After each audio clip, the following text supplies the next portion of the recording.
هذه الشيلة إهداء من أحمد سالم الجابري وناصر الحريسي إلى أخوهم وعضدهم أبو هاجوس عبد الله سالم الجابري. للكاف وميزة كأنها بدر وشموس، يفخر بها أهل الشرف والمكارم،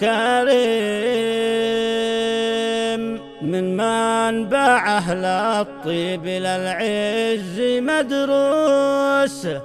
هذاك أبو هاجوس نسل بن سالم.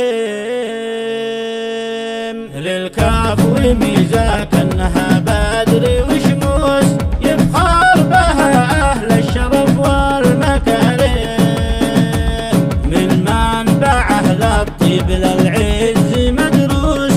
هذاك أبو هاجوس نسل بن سالم. أشهد إنك وما مثلها أحد، والنشامة من مثيله قليل، لا نخته قالي ابشر واشتد قابلي الأصلي ما له مثيل. عزه نور الله مرقل الطيب ناموس، والمنكرم بتحسب ناس لحاتم، ومعزته من فوق ريس ومرؤوس، تبقى بقلبي والشرايين دايم.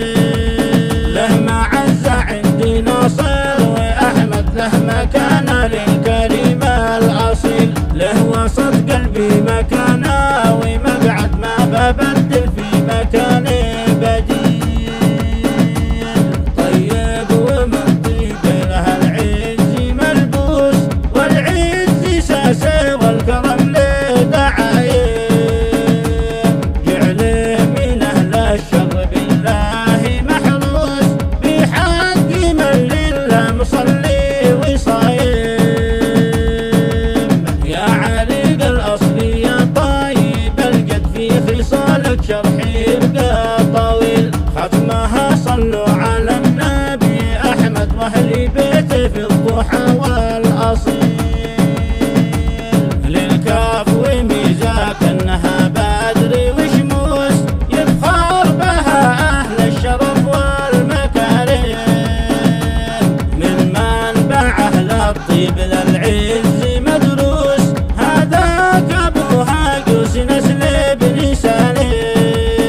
أشهد إنك وما مثلها أحد، والنشامة من مثيله قليل، لا نخته قالي ابشر واشتد قابلي الأصلي ما له مثيل. عزه نور الله مرقل الطيب ناموس، وللكرم بتحسب ناس لحاتم، ومعزته من فوق ريس ومرؤوس، تبقى بقلبي والشرايين دايم. له معزة عندي ناصر وأحمد، له مكانة للكريم الأصيل، له وسط قلبي مكانة ومقعد ما ببدل في مكاني بديل. طيب ومن طيب له العز ملبوس، والعز ساسه والكرم له دعايم، جعله من أهل الشر بالله محروس، بحق من لله مصلي وصايم.